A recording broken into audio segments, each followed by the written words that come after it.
Hi and welcome to Valley View Retreat, our wonderful home here in the Sierra de las Nieves mountains in southern Spain. Today is the 5th of July and normally at this time of the year I would be flat out doing destination weddings. I'm a wedding guitarist and I play for ceremonies at cocktail hours, and for June, July, August, September and most of October I would be doing anything up to 4 or 5 weddings a week. This year everything for May and June has been cancelled. I have one wedding which so far has been confirmed for the 24th of July and possibility of a couple in August. Everything else has been wiped out with travel restrictions. So I'm stuck. I can either sit here and sulk and go quietly mad. The temperature for the last 3 days has been over 40 degrees centigrade at 3 o'clock in the afternoon, or I can do something to keep myself occupied. So what I've decided to do is to do a little bike trekking.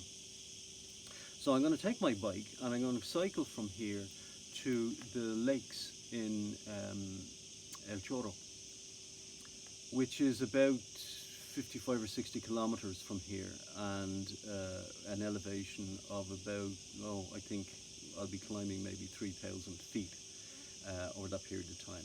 I'm going to go up there and tour around there for a couple of days and see how things go and how the bike's working out before I plan a longer trip, and see about what happens when you're trying to charge an e-bike on the go. So that's what this video is actually going to be about. I'm going to talk to you about the preparations that I'm making, what it is I'm taking with me, take you along on the trip, and hopefully we'll have a good time and we'll have no breakdowns or any drama, just a nice time. Laurie is working on her own projects at the moment. She's got some work today. She's actually doing like a pamper party, which is really nice, but she's in the same boat as me. Most of her work has been cancelled. She has a few trials, but in terms of weddings, nothing this month at all in July, and the possibility of 1 or 2 maybe in August. Fingers crossed, when things go together. So let's get on with this video. Oh, stop. While you're here, hit the like and subscribe buttons down below. It really helps. Doesn't cost anything. Fantastic. Go and do it now. Just a quick word about the bike for those of you who haven't seen any of my other videos. This started out as a giant Avalanche 2, and it's just a standard mountain bike. It has a 3x8 gear system, and I put a Bafang mid-drive motor on it and changed the gearing to a 1x8, and it's powered by a large battery which is 48 volts and 14.5 amp hours, which gives it somewhere around 840 watts, somewhere in around there. This motor is a 750 watt motor, and it produces about 130 newton meters of torque, which is ferocious, and it can actually lift the front wheel up, and you can end up doing wheelies on it.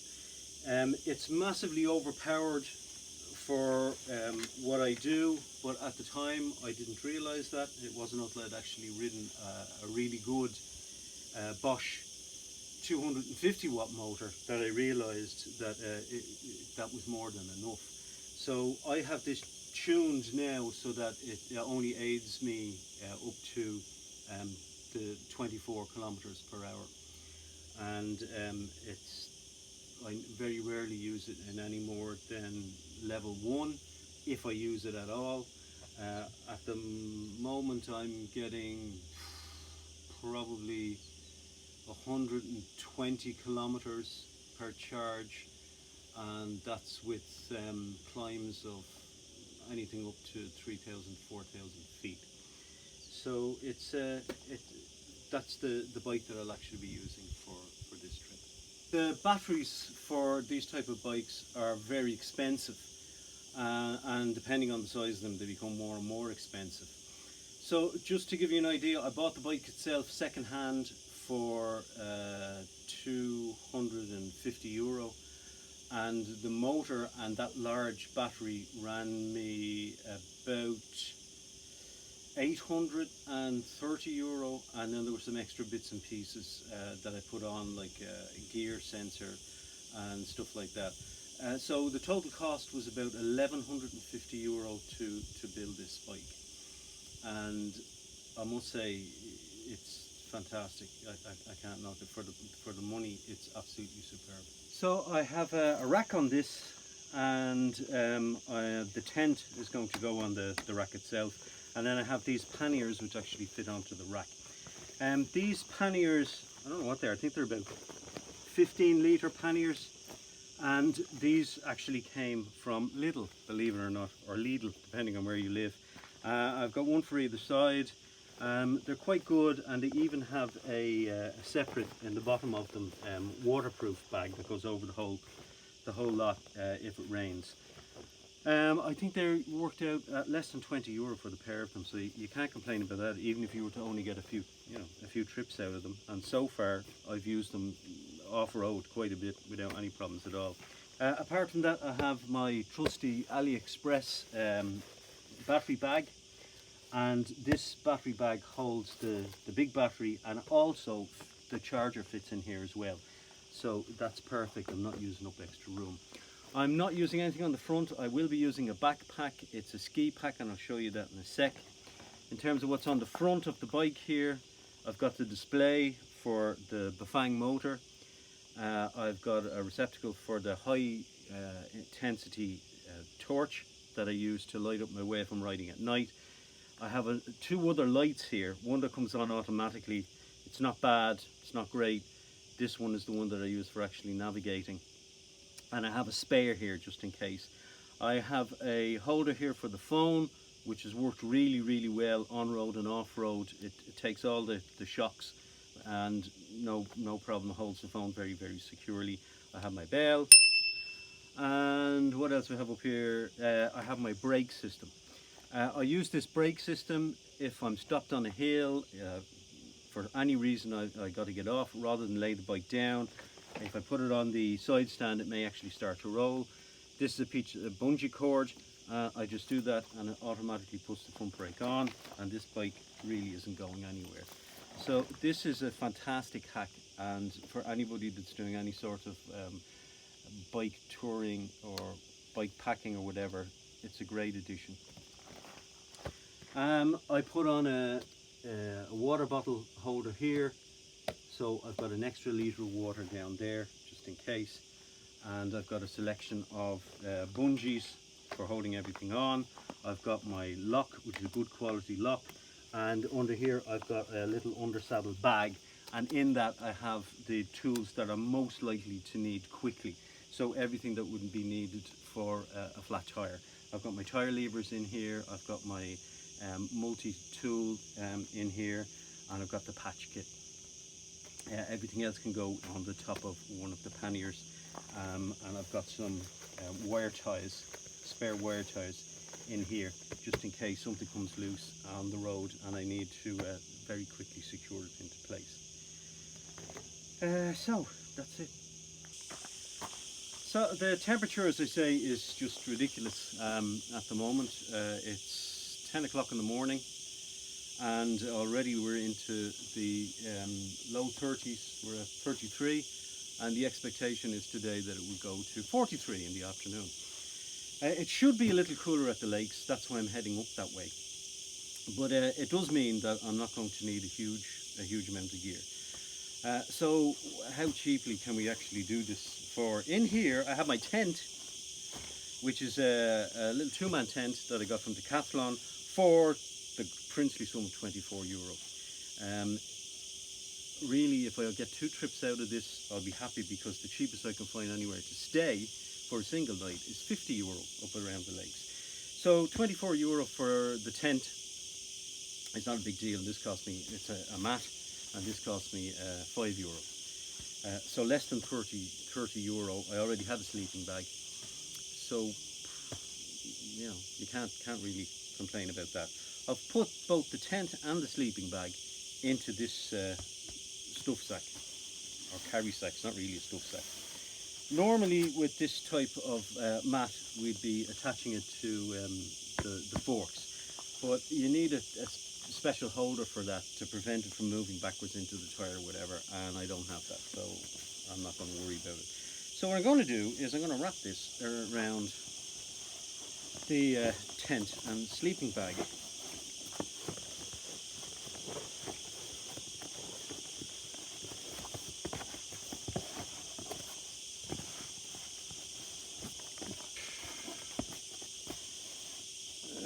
Put this on it.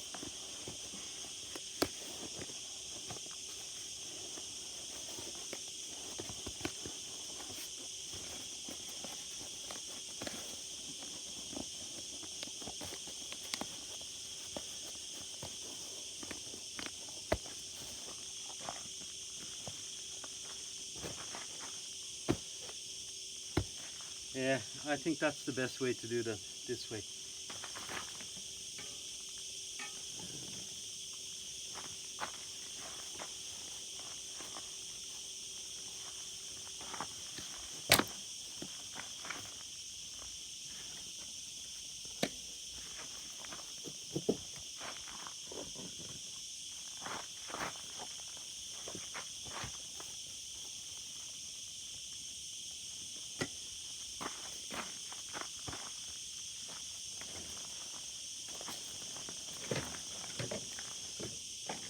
Okay. So I've had to come back inside because it was so hot that the iPad went into emergency mode and told me that it needed to cool down before we could go any further. But that is going to work, so I can get on and off the bike without too much trouble. The only issue is, and it's something to be aware of, that if you were using this as a cross-country bike packing rig, getting off the bike in a hurry if something goes wrong is impossible with that sort of system. So it may be something that you need to practice how you're actually going to get off the bike in a hurry. Sometimes you can get into a situation where the front wheel would come off the ground significantly, and normally I'd just hop off the back of the bike, and that's not going to be possible. So that's something that I need to remember and be aware of. Okay, for water I'm taking a bladder which is 2 litres and another 2 litres, so 3 litres of water. At the moment, when the temperature is like this, I tend to drink a litre of water every 15 kilometres. So that should give me enough for 45 to 50 kilometres. Hopefully it will get me there if I leave early in the morning. And then I'm going to have to fill these in order to get through the rest of the day. This bladder is accessible only if you were to use it with a backpack. So I'm going to show you what I use now. This is the backpack that I use, and again this came from Decathlon, and I've been using this for about 5 years, so I can't actually remember how much I paid for it. I know it wasn't all that expensive. Looking at it, I think it's a 22 litre backpack, and it was originally designed for skiing, so a lot of the loops and things here for carrying poles and stuff like that. But one of the things it comes with is this at the top here, and what this is for is you take your bladder and you put it into this pocket here, and then you feed the tube out through here in these little parts of the strap here, and it means that it's accessible all of the time. I can get into it straight away. So this would be my primary source of water as I'm traveling, and as well as water I'm going to put some ice cubes in that, try and keep that as cool as possible. and then this is my last resort, a litre which will be on the front of the bike. Hopefully the air rushing past this as I fly along will keep this cool. Not a hope in hell, but that's the idea. And at any stage then I can get off and top this up with this one. So that's the water situation.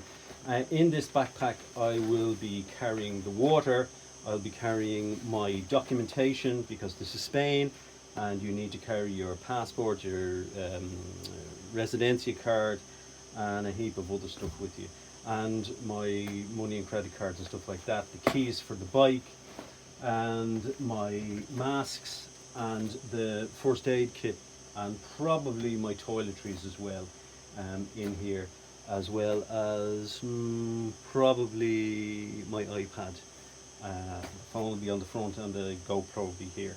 I may actually put in the emergency stuff for the bike as well in one of the pockets here, because it's just easier to access that than it is to even get to the panniers now. So that's my trusty kit.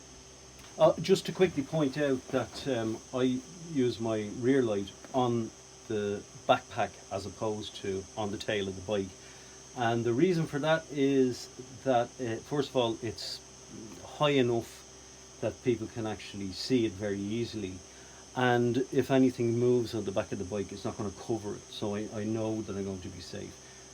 This one has two settings and I always leave it on that one. Again, this came from Decathlon and they're fantastic. They're rechargeable, and I can recharge this from my battery pack. It's a USB charger, so it's great. Okay, that's long enough for one video. The next time I'm going to actually look at all of the gear that I'm taking with me, and how I'm actually packing the bike, and then I'm heading out. I'm actually leaving early in the morning, so I might get that video up maybe tomorrow evening. I hope you enjoyed this one. If you did, come on, do your bits, hit the likes and the subscribes and all of that stuff, and I'll catch you next time. Take care. Bye.